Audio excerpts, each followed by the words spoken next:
उधर जम्मू के press club में आज एसके भारद्वाज द्वारा गाया गया और संगीतबद्ध किए गए एक भजन का अनावरण समारोह आयोजित किया गया। एसके भारद्वाज ने कहा कि उनका परिवार संगीत के माध्यम से डोगरी भाषा का प्रचार और प्रसार करने के कार्यरत है।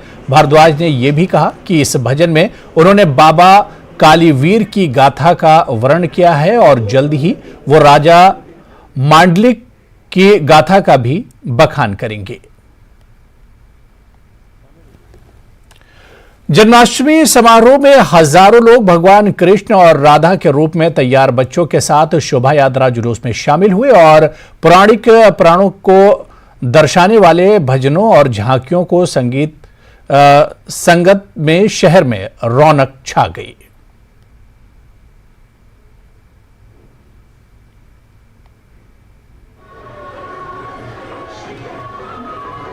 आज की शोभा यात्रा जो है ये भगवान श्री कृष्ण के अवतरण दिवस के ऊपर मनाई जा रही है, जो कि इस पक्ष की अष्टमी को पड़ता है।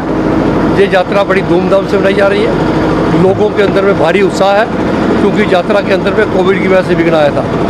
अब की बार में आप देख रहे हैं बहुत सारी झांकियाँ निकली हुई हैं। भगवान कृष्ण के जीवन की प्रदर्शनी को बताया गया है। दिल्ली में अवैध तरीके से रह रहे रोहिंग्या मुसलमानों को लेकर केंद्रीय मंत्री अनुराग ठाकुर ने केजरीवाल सरकार पर निशाना साधा है। केंद्रीय मंत्री ने कहा कि केजरीवाल सरकार रोहिंग्या मुसलमानों को मुफ्त में घर देना चाहती थी। चिट्ठी है, इसमें स्पष्ट तौर पर दिखता है कि तारीख भी ऊपर लिखी हुई है 23/6/2021, जब दिल्ली की ही सरकार के अधिकारी ने चिट्ठी लिखी कि EWS फ्लैट जो है बकरवाला में, वो सब देने का काम किसको किया जाए? बांग्लादेशी घुसपैठियों को, रोहिंग्या घुसपैठियों को देने का काम किया जाए।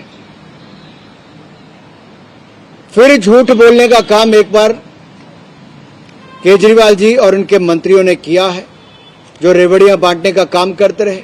मैं एक बात स्पष्ट करना चाहता हूं, हालांकि गृह मंत्री जी ने तो ये सदन के पटल पर भी कहा और बाकी भी सदन में भी कहा, और एक कहा भी कि घुसपैठिए के रूप में ही गिने जाएंगे।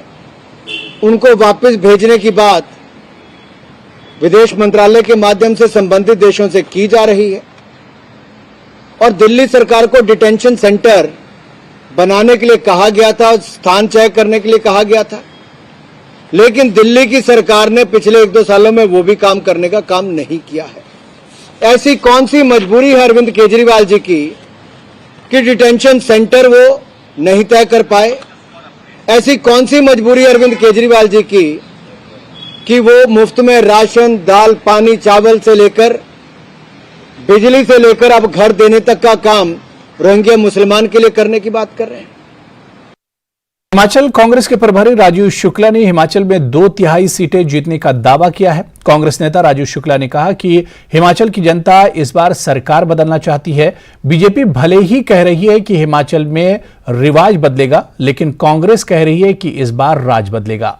इसके लिए कांग्रेस ने पूरी तैयारी की है और चुनाव लड़ने के लिए सर्वे के आधार पर ही कांग्रेस टिकट बांटेगी। आपको मैंने कहा कि 2/3 बहुमत से हम जीतेंगे, बहुत अच्छी तरह जीतेंगे, क्योंकि जनता वहां पे सरकार बदलना चाहती है। वो कहते हैं रिवाज बदलेंगे, हम कहते हैं राज बदलेगा। हिमाचल में रिवाज नहीं, राज बदलेगा। आप देखना वहां पे हर हालत में जो कांग्रेस भारी प्रचंड बहुमत से जीतेगी। जनता में भारी उत्साह है, लोग त्रस्त हैं महंगाई से, लोग त्रस्त हैं बेरोजगारी से। चाहे बागवान हो वो परेशान है, सेब उगाने वाले वो परेशान है, आपके जो किसान परेशान है, मजदूर परेशान है, सरकारी कर्मचारी परेशान है। हमने पहले स्पष्ट कर दिया कि हम ओल्ड पेंशन स्कीम लाएंगे, हम लोगों को पक्की नौकरियां देंगे, महिलाओं को 1500 रुपए की आय हर महीने करवाएंगे, और उसके अलावा जो है हम जितने समाज के जितने तबके हैं सबके लिए कुछ ना कुछ करेंगे। सर्वे चल रहे हैं, सर्वे के हिसाब से टिकट दिए जाएंगे।